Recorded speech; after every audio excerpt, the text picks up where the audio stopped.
then I'm just gonna, without preparing him, just pick him up. Scoop him up. Yeah, I'm like this. I'm like doing the stretches. So Like bear claw him and then just scoop him up.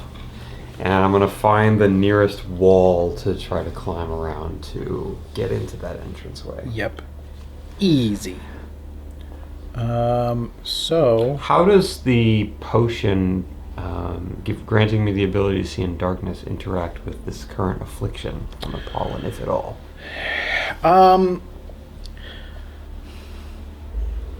I will say it probably gives you a little bit more definition on, because everything is like pure black, but you just see outlines, like silhouettes. And I would just say that will probably just give a little bit more definition, help with your depth perception, maybe a little bit more.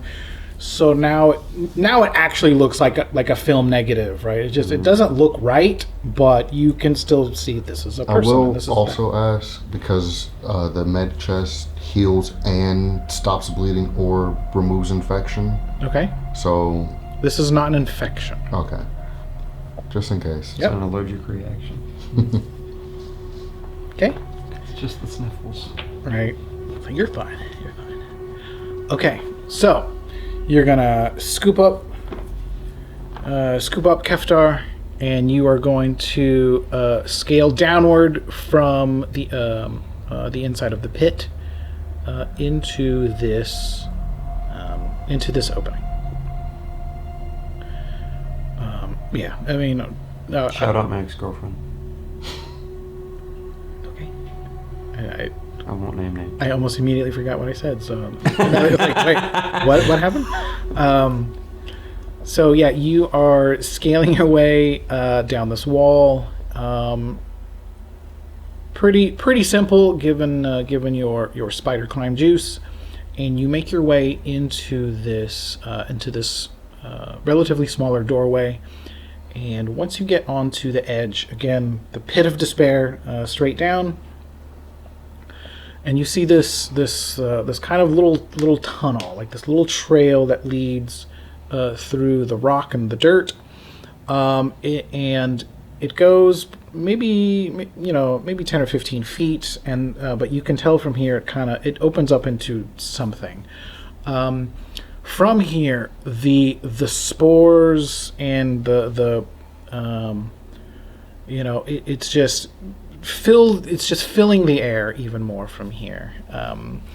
So you guys are just on the inside of this corridor leading in. What would you like to do now? Can we see anything? So from where you are presently, again, a few feet, and you can see it opens up. You see a lot more. You see a lot more like vine, and it seems a lot more like lots more plant life. It looks like is farther into this corridor. Again, the spores are getting more and more dense, and at least from where you are presently, you can definitely tell there's a lot more greenery on the inside of this. The type of stuff that I recognize, or does it look kind of unique? So what you see, so given your experience with herbs and ingredients and stuff, you see numerous kind of you can tell some different kinds of cactuses, cacti, very very large cacti. Excuse me. And just lots of vines, just kind of everywhere. So that is what you see before you actually enter the room. So, we're heading out of the room? Or be like, you know what, I'm gonna dip. I know, all this for nothing. Yeah. Guess we'll head into the room. Venture forth. Okay. So yeah, as soon as you enter this room, again, pretty decent size, probably about a 20-foot square room. And as you are entering this room, it's not just full of plant life. it is nothing but plant life. And in fact, this in the kind of there's like this large kind of pulsating kind of mass in the center of it that essentially looks like a giant pulsing cactus. You know, you see it's kind of undulating, and then all of those vines it looks like are coming from this giant mass. The tendrils, again, they're kind of going all the way up along the walls, and as soon as you guys enter the room, it looks like they start moving, and it looks like they start kind of moving in your general direction. So as you see that giant cactus mass, lots of vines and tendrils all over the place, starting to move. What would you like to do now?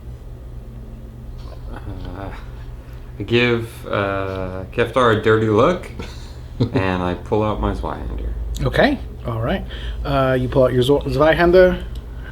I'm gonna think about all the potions you can make with all this. I'm just gonna whip out my staff. Yeah, if we survive, it's gonna be great. I am gonna run and try to hit the giant pulsating cactus. Okay. For the mother source. So you're just gonna head after it, huh? Okay. Yeah. All right. So you head straight into it, and go ahead and give me an attack. You know what? Go ahead and give me damage. This thing is massive, right? It's not ducking and diving. It's not moving around. If you want to hit it, you hit it. If I see that he's able to just kind of hit it, then I will also. So it is mechanically, this is impossible to miss. Oh, love that. So 2 damage. For 2 damage. All right. Can we still roll just to see if we crit? Sure, why not? So yeah, roll to crit. Still gonna hit. No crit. I mean, Okay. it's a really nice hit, but I just asked because I'm only doing 1d4 of damage each time. That's going to take a minute. 10 damage to the cactus guy. Plus 1. It's a 9 on the die. Okay. Yeah. So you. So after you hit, why don't you tell me how are you going about it? You're just whacking at it, or are you trying to be strategic or anything about it first? I don't want to whack at the pulsating mass, so I'm going to poke it. Okay. And then how are you going after it? I'm trying to be as I've ever seen a good warrior, in my days and my travels. I'm trying to emulate how that person would swing this sword. Mm-hmm. Probably kind of 3/4 angle, just really Mm-hmm. Just trying to get as much purchase as I can. Yeah, definitely. And with 10 damage, it definitely does that. So and as soon as you make that hit, yeah, a nice clean slice into this thing, and it's almost like it reacts and kind of jolts back a little bit.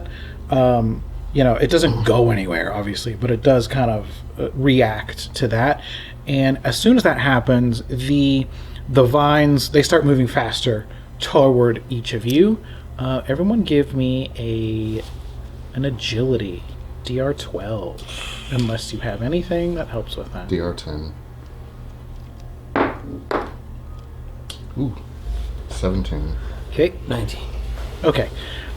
So the vines, they start kind of moving around, and they try to kind of, at first kind of grabbing at your feet, since it's kind of still kind of close to the ground, but they're not able to. You're very easily able to kind of pull away from each of those, and so yeah. What else would you like to do? Just gonna keep whacking at it, or what? Are there how many tendrils of vines are we up against? Are there innumerable? There is quite innumerable. That's the there is quite a few. It's not just a handful of them. It's the vines. They have all they're all creeped up around onto the ceiling and on the walls, and yeah, there is. So trying to slash at those seems like a futile endeavor. So I'm just gonna try to go for the source. Okay. So let's do what you're gonna do. If you want to try to crit, I'm always gonna try to crit. Wait, I shouldn't have done that. You rolled a 1. I rolled a 1. Ruh-roh. Okay. No, not a crit. So either it's either a crit or a hit. Okay. 8 damage. Okay. A whole 1 damage. Okay. All 1 of my I'm really damage. good at rolling 20s and 1s. Yeah. So this thing again, still kind of, reacting and undulating, and then those tendrils are going to try to grab you again. Give me another agility check, please. I'm good. 18. Okay.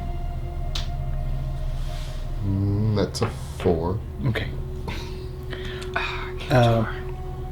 Yeah. So as you're over here, just kind of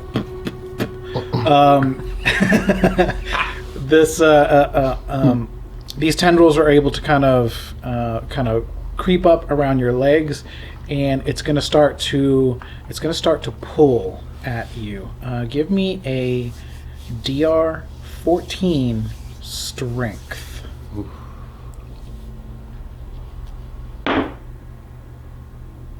That's 8. Okay. Let's see. Can- Let's see. 8 and 14. 8. Okay, so it's not more. Did you have something? Or are you gonna? I'm going to take this first hit just to see how much damage it is, and then I will reevaluate if I survive. I don't know that there's it's a next. damaging you. I think it's just pulling you into your doom. I'm sure it'll hurt. So it is. So yes, it tries. It starts pulling you in closer toward the mass, and it's almost like the mass starts. The parts of the mass start to like separate, and it looks basically like a mouth, and it starts pulling you closer and closer. And as you get closer, it starts trying to like chomp. Is it my turn onto yet? your not yet. Roll me D6 damage. Well, that's perfectly fine. I've rolled like a 1 every time I've rolled this Oh my today. Don't say it. 1. Okay. So yeah, Know my dice. it's starting to kind of it's barely starting to kind of grab at like your heel or at your ankle, and so Oh far. wait, my armor I can. Well, that's 0 damage. Okay. I'll reduce it by 1 or 2. It's 1 damage. You have armor on your ankle. It's, I mean, That's fun. So yeah, so right now it is. It's starting to gnaw at you. So even though it doesn't hurt necessarily, it's definitely starting to like drag you into what looks like might be its mouth. Back to you guys. What do you want to do? My immediate reaction as soon as I would have seen this is to try to get some leverage on these vines with my sword and try to slash through them completely. Okay. So you're specifically aiming for the vines now. Oh yeah. Okay. So go ahead and give me an attack roll. And I'll say also with advantage.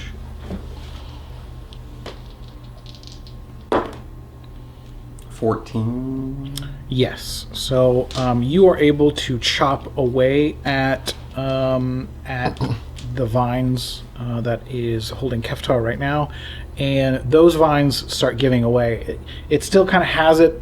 The mouth is kind of like on his foot, basically, but currently those vines aren't pulling him closer.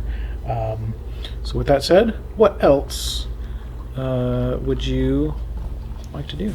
Keftar was going to swing at the vines, but they're no longer a problem, so I'm just going to hit the big bit. I'm not going to hit the big bit. Well, you are going to hit the big bit. Yeah, we don't have to roll Yeah, I the hit. forgot. You just didn't crit it. It was a 3, so my brain was me. either- Like, oh, that doesn't do it. Either hit or crit. 2. Okay, so yeah, you are you're thwacking away at this thing now. It's like, you know, wrapped around your ankle, and you. So with that said, give me another DR14 strength.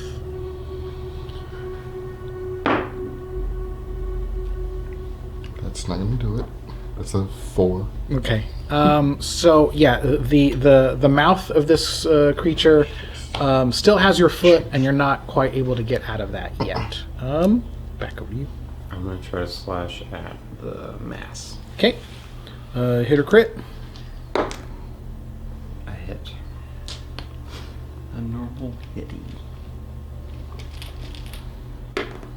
Ooh, for 9 more damage. All right. Why don't you tell me how that goes? Yeah.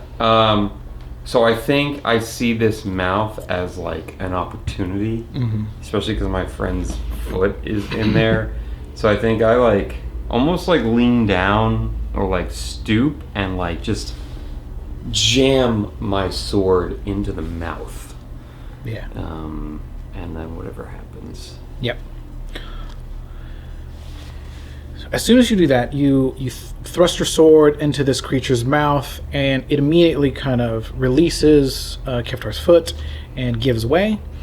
And then what you see happen is the vines they start to almost immediately they start to kind of wilt, and they start turning black. And even the mass itself, it starts kind of starts getting black and gross, and then it becomes almost metallic. It's like it just hardens and becomes this like black, shiny metallic kind of surface, and all of those vines and whatnot. You know, you could still see some floral and stuff. You still saw more of those angel faces, but then those angel faces, it starts to wither away itself, and then you just see little skulls, where those little faces used to be. But other than that, this mass, it becomes solid and black, and then all of the vines, they start kind of like withering and kind of start. Anything that wasn't wrapped around something just starts kind of like hanging and dropping loose from the ceiling and from the walls. The spores still kind of kick up a little bit more, but other than that, you see the creature doesn't do anything else as far as movement, but now you have just the solid black metal mass in the center of this room, with all of these dying vines and skull faces, skull flowers. So what all would you like to do? And in fact, actually, why don't you all give me another toughness.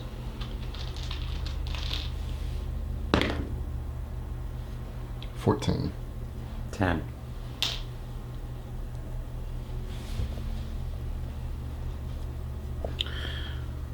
So, all of these spores kind of pop up, and they start filling the air, but they obviously don't feel as potent as they had previously, and eventually that kind of blackened vision that you all had, it actually starts to kind of wear off, and your vision kind of starts going back to normal. And what you guys see is, those red outlines start to go away. That negative fill coloring on all of the on everything around you starts to go away and returns back to normal. And you currently are no longer weirdly sighted. It's not dark vision per se, but yeah. So far, you guys are now out of that. What would you like to do now? Are there any entranceways like beyond that we may not have noticed? In this room, no. You don't see anything else. You see, again, just this giant black mass, dying vines, and you see the one corridor back out the way you came. Okay. I'm going to pluck a couple of the skeletal angel flowers and put them in the same vial with the other one. Of course. And what you will see when you look at that vial that had the angel face, it is now also a skull face. Okay. A skull face. A skull. Mm-hmm. It's a bit redundant. So yes, this enormous plant mass is now dead, and the effects of all of those spores has worn off. What would you like to do now? So we came down here just to kill this cactus blob. I mean, it cleared the mutation, so it wasn't a completely wasted trip. Ever the optimist. Do you think that Zweihander is big enough to break those chains on that copper door? It's certainly try. Exceptionally sharp. It's exceptionally sharp. I did note that. It works better than my staff. Although, whether we succeed or fail, it's probably going to become exceptionally dull. I don't know, those chains look pretty thick. Yeah. Back to the bugs then, huh? Yeah, I guess. Maybe if they speak, language, we can blame it on the goblins. Yeah, you know that's not going to happen. We can try. They're going to be able to smell the fact that I killed their young. Well, clean the sword off. Okay, I'll wipe it against my throat. The one place that it won't. All right. So we are. What are we doing? We're gonna head out of the corridor and back up the pit. Where did we see an entranceway that wasn't barred or chained that we hadn't gone through previously? You have not seen any other door. The only other door that you didn't go through was that other door in the flooded area that you think the critters came back through.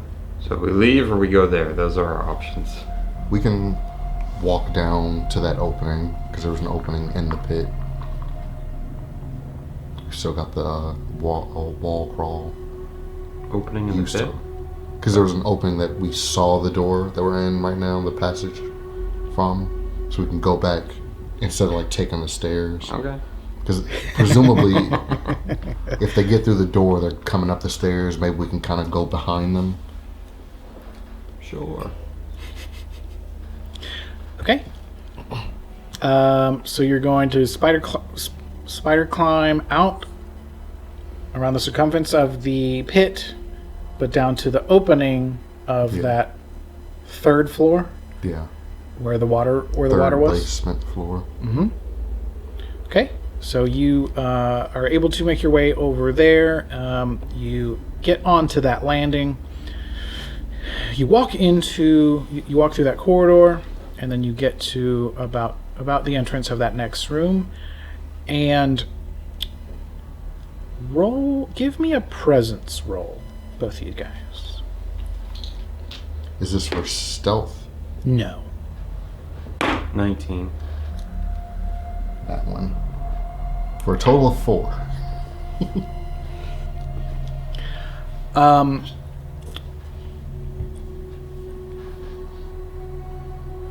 The sounds that you guys heard previously when you were leaving that room, and it sounded like those drowned creatures were coming out of that room, you don't hear that. You don't hear creatures in there anymore. And in fact, what it sounds like maybe maybe those creatures went to find who did this and went up the stairs. So you hear echoey,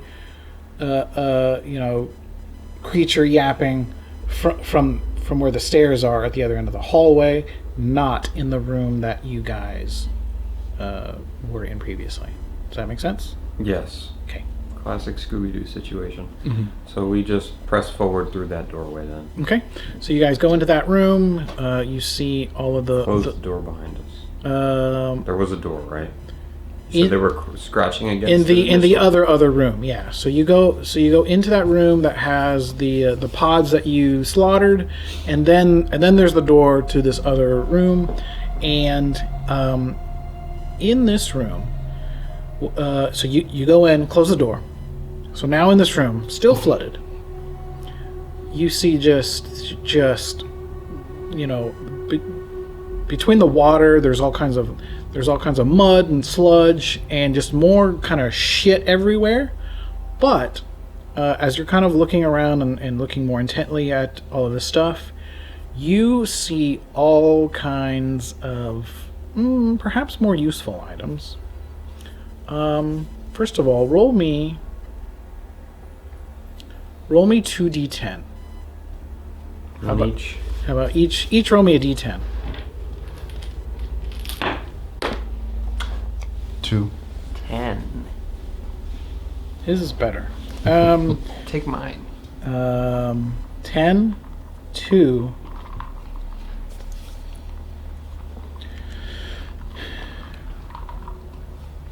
So looking around, like, all kinds of junk and all kinds of stuff, you find this like silver like statue, this like effigy of a 3-headed basilisk. You find 2 short swords, and you find, what was that mathing? You find 32 silver pieces. 16 each. The short sword is D4, right? Short sword each. I think that sounds right. Unlike those false 2-headed basilisks, the 3-headed basilisk is the true basilisk, as we all know. Yep. What you also find,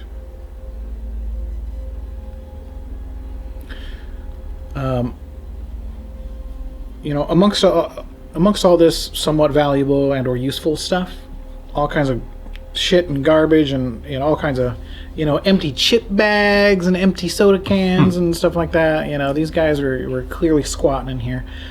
But you also find what you believe to be the eyes of the icon of Saint Largoth. It's like this spherical statue or like this spherical little sculpture of 2 eyes, and from what you have heard and what you believe this is able to do is that it's able to show you that which is hidden. Which of us finds it? I think that's kind of important. That is important. Moment. You know what? Roll, both you guys. You got the 10 and I got the 2, right? Yes, that was for the silver. Roll a d20. Both roll d20.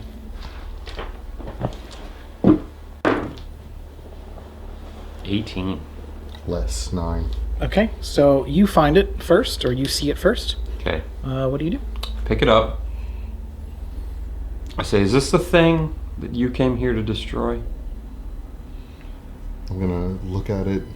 We know that that's the thing. Yes, you're quite certain, and especially with your kind of your passionate hatred for it, you're certain you would know it when you see it. Yes. So I'm just gonna spit like the eye of the false saint.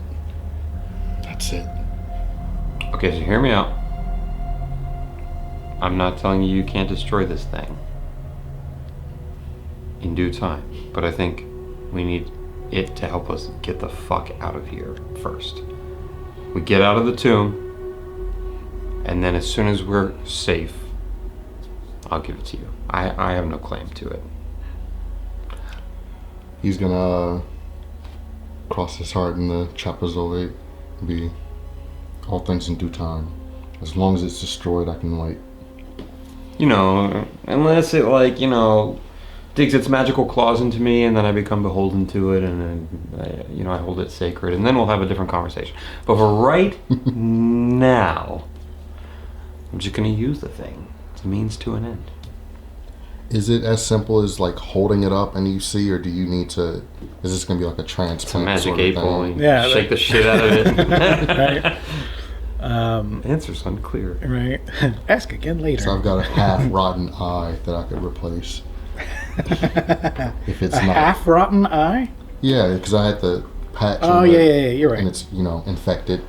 But it's like, I mean, it's not like you can just pop it in, but it seemed like baseball size or something. Yeah. Size. It's a little bit, it's a little bit more than an eyeball. All right. So, what's the plan again? We're gonna bolt and try to head out. Yeah, but I'm gonna see if I can tap into this thing's magic. Okay. So as you kind of use, you kind of look through the eyes, as it were. Very similarly to kind of earlier when you guys, had your vision affected before. You kind of everything seems clearer, right? Like there's more definition, there's more lines. You see seams in the stone and the walls. So in this room in particular, you don't see anything else, but you definitely see like crisper outlines of everything else that you're looking at. Am I looking through this item, or am I just holding it and it's providing me with extra sensory? Well, yeah, like if you kind of hold it closer to your face, is when it's like you're almost kind of like able to see through like some kind of aura or something that it's giving off. So okay. You're not just holding it, but you are kind of like, if you put it up right to your face, it look like you have giant bug eyes or something. But yeah, you're kind of just like looking through this aura that it's giving off. Okay. I don't know that we're gonna have any spider climb left. Remember when we first came in? Yeah. There was a staircase that was. The staircase was climbable because it was about like a 2-person high. Because when the guy was pushing me up against it, it was close enough that he thought he had lifted me up there. So the staircase isn't that big of a drop, right? You said like 20-ish feet before. Ish. Okay. Well, I mean, I'm still under the effects of the potion until you tell me otherwise. Yep. I think we're just gonna go real fast. Okay. Taking as many ceilings as we can. Okay. To hopefully avoid any confrontation if possible. Cool. So, what I'll say is, okay,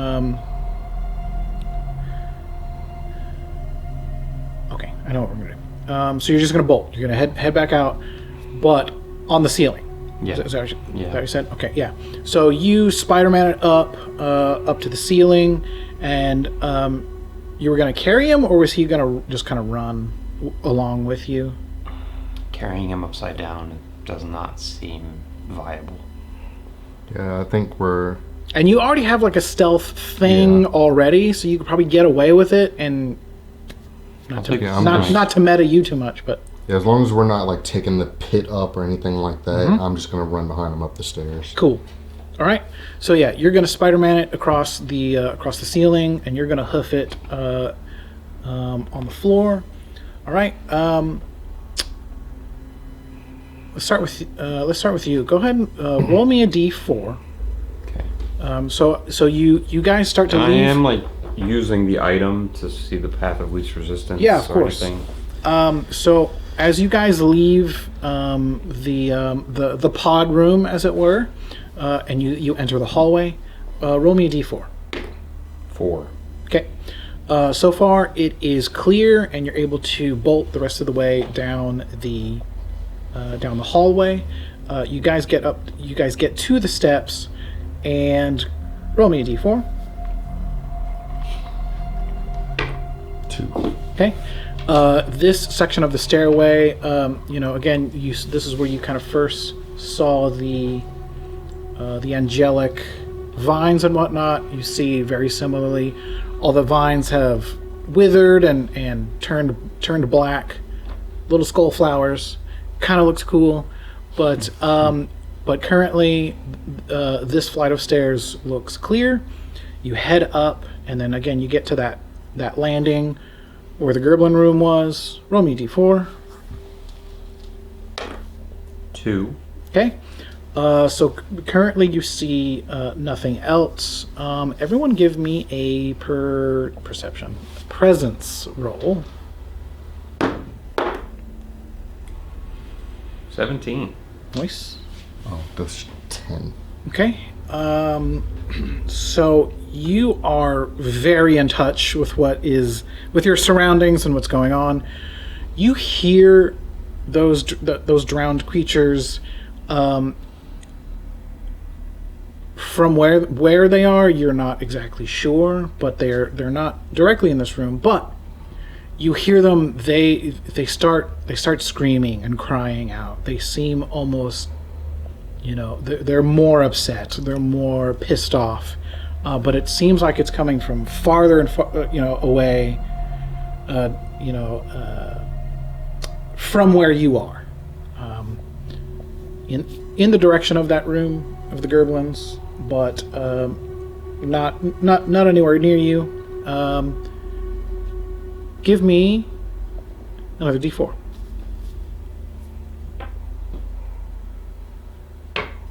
Three. Okay. So yeah, you guys continue up this the next flight of stairs to get up to that first room where you guys saw the madman.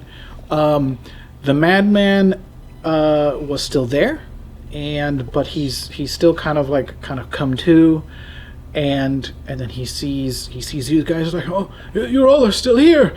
You should get out. You should get away from here as quickly as you can. Do you want us to get you out of here? So I do have a question. Does he still look like a madman through the eye? Because it's supposed to reveal truths. Is he just a normal dude that's down here for no reason? Yeah. So if you were to look through him, he looks the same. He looks like a raggedy old man. Okay. But as you get up into this room, you don't see anyone else. You only see this guy. But as you're looking through the, if you're looking through the room and kind of looking through the eye and looking around the room, you will see almost like embedded into that front wall where the stairs came from. It's almost like there were stairs there the whole time. You just couldn't see them. So this drop off, it's not necessarily because the stairs gave away. It's because there's actually some hidden stairs here. So as you're looking around the room, you're still spider climbing, and you see that there's still a clear path to get straight up out of this room. Yeah. I do ask the man if he wants. We can get him out of here. He's like, yes, of course. Please get me out of here. So yeah, he's definitely willing to kind of come with you. Okay. I'll kind of grab him by the hand and help him up a little bit. Okay. So you don't see it, but he can see that there are some steps. How do we? Are you still gonna I'll probably just take the steps. Oh yeah. So that he knows that they're there. Got it. Just follow right behind me. I will do that. Yeah. So to the unassisted eye, it looks like you just kind of disappear into the wall, and now you're just kind of going up this kind of other flight, and then it turns back up the steps, and then you're able to continue farther up the rest of the way, back up through that empty sarcophagus where you guys came in from, and you're able to, at this point, it's pretty dark outside. And you guys are able to kind of climb your way out of that sarcophagus, and then you help pull this madman out of the sarcophagus along with you. You're able to follow close behind, and currently you guys are out of the tomb. What do we do now? I'm gonna try to lift the top back up and put I was it back thinking the over same thing. I don't entrance. know if we destroyed it. Did we destroy it? No, we just pushed it all the way off. Well, so it's yeah, really there was heavy. definitely some damage. So it didn't like completely crumble, but it's now in like pieces. So if you were to, take the time to kind of like put what chunks are still kind of together and kind of, in some Not kind of gonna do patch it together. I run towards my wagon that I've had the whole time. Yeah, because I had a similar thought. Like, let's close this off so no other damned soul can go down there, or these fucking squishy guys can, God forbid, make their way into the mortal realm from wherever the hell we just were. Okay. Honestly, 2 out of 10 Hellmouth, didn't see a single demon. Yeah. Maybe we go. When you want to go back with some bolt cutters. Could do, yeah. The epilogue. We go back with bolt cutters. Actually, there was a second Zweihander behind that door the whole time. Or Some was gold instead of silver. yeah. So yeah, you guys are on the surface with a new homie, the eyes of the icon, your wagon, and what all do you guys do now? I'm going to turn to Risov. A time for everything, but the time is now. We need to destroy the eye. I hand it over. Okay. And how do you destroy that? How does that go? Again, if I had anything useful, I would have used it to get to that door. I'll also hand you the Zweihander. Okay, so I'm going to set it on the edge of the crypt or the wagon or wherever we are, and I'm going to strike at it. Mm-hmm. Yeah, so you are, mustering up all of the, the power within you, the power of your faith and the gods that you worship. You go to strike down the eyes of this false saint, as you have mentioned, and it comes right down on it. As soon as it makes contact, it just kind of splits apart, and you see this burst of energy just kind of scatter across across the field, and then after a moment it just kind of goes silent, and any kind of creature clamoring that you may have still been able to hear from down in the tomb, it all seems to have gone away, and you all have destroyed the eyes of the icon of Saint Largoth, and you have survived the Devil's Tomb.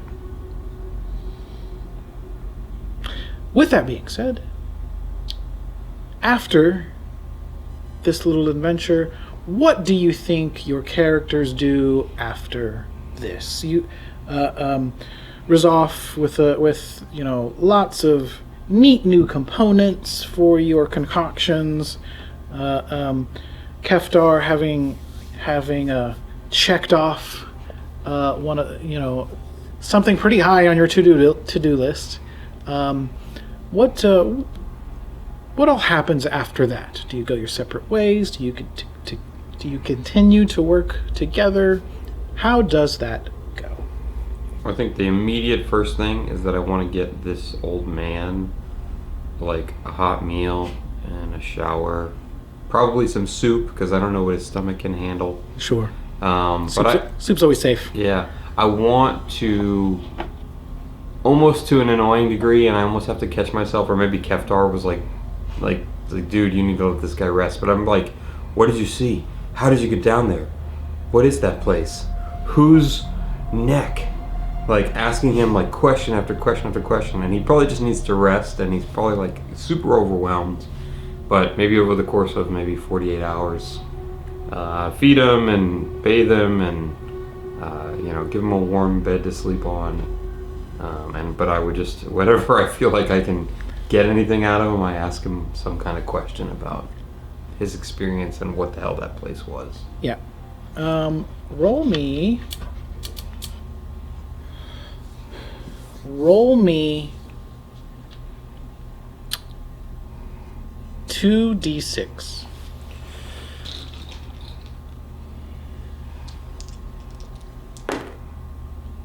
Uh, 4 and a 1, collectively 5.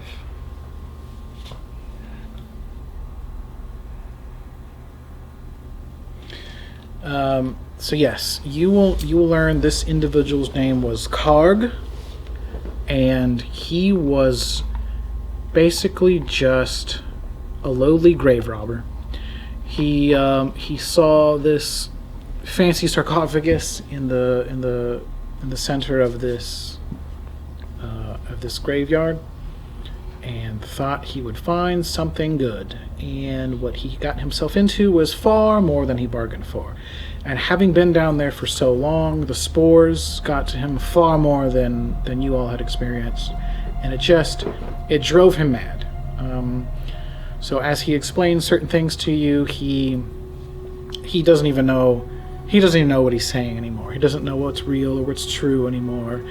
And it was just an absolutely traumatic, horrible experience.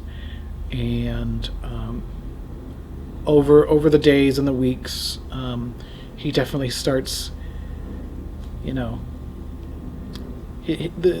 color returns to his skin. He starts getting a little better. But what you discover, again, a grave robber, still a piece of shit human being, but he just bit off way more than he could chew in this particular outing. Okay. I will probably have him, and I don't really give him a choice in this. He's going to become my new apprentice, and he's just going to be a lackey for me in my lab, helping me gather components, and I'll teach him the basics of brewing concoctions and these kinds of things, and give him a purpose. Sure. Yeah. I think as for Keftar, I think there's a lot of give and take, and the one true faith and the Bergen Crypt Church destroying each other's artifacts, and so he's traveling a lot, and he goes here to protect an artifact of his church. He goes there to try to destroy one of theirs. And if Risov would want to, I feel like he is going to go to a lot of places that are interesting and might have unique reagents or catalysts and things like that. But he is a nomad. He's traveling from place to place. He is hunting down these artifacts to protect or destroy as his faith dictates. Yes, I do want to continue to explore with Keftar. I think it's a really cool opportunity. And then as I start to get to know him more, I also I want to start to experiment to see if I can help him with some of his afflictions, like the boils and all that kind of stuff, to see if I can create any kind of salve or I think ingestibles. You'll get the sense, because he's got the medicine chest that he's used on you multiple times before, so you'll know that he has the means to cure bleeding and infections. It seems like a deliberate choice on his part, like some tenet of his faith, that he leaves the infection on himself. Okay. It's like a penitence, suffering for suffering's sake type of... self-flogging. And he can only be cleaned by his God. Yeah. Okay. To be clear, his church is not the good one. I think then, actually, now I know what I think.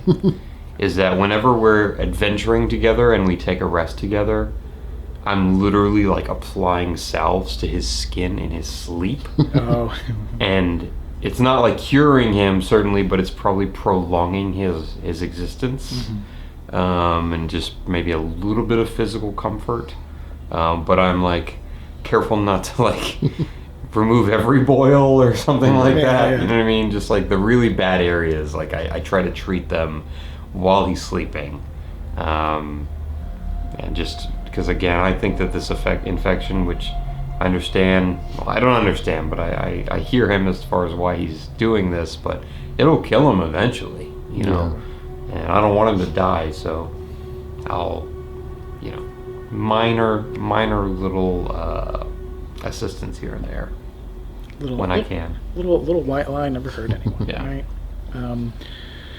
So yeah, you guys continue off adventuring together into who knows how long, doing who knows what, and so perhaps the adventures of Risov and Keftar shall continue.